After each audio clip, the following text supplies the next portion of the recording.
The corn report is causing many people to question the renewable fuels mandates contained in the 2007 energy bill. Cattleman to Cattleman's Joe Sheely recently spoke with Dave Juday from World Perspectives for his thoughts. We have more in this week's Market Watch. Market Watch, brought to you by Fort Dodge Animal Health.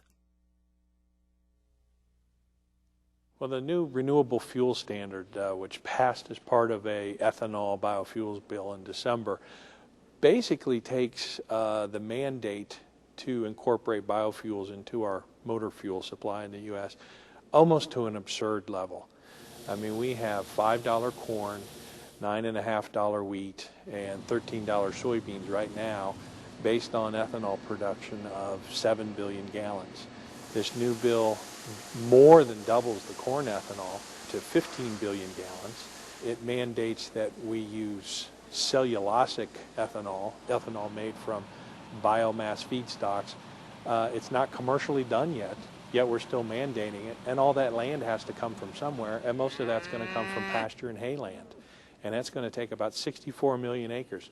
That's more than the total alfalfa hay production in the U.S. Juday says that while the corn-based ethanol mandate has the most direct impact on the livestock industry, other crops are also greatly affected. There's a biodiesel mandate, and that puts a huge demand on vegetable oil, which doesn't matter to cattlemen directly.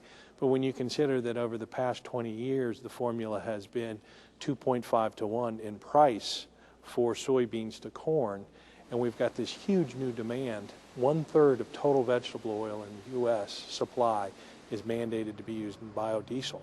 That's going to keep soybean prices very high, which is going to keep corn prices very high.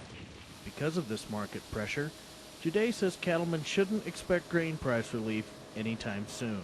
This is locked in until 2022.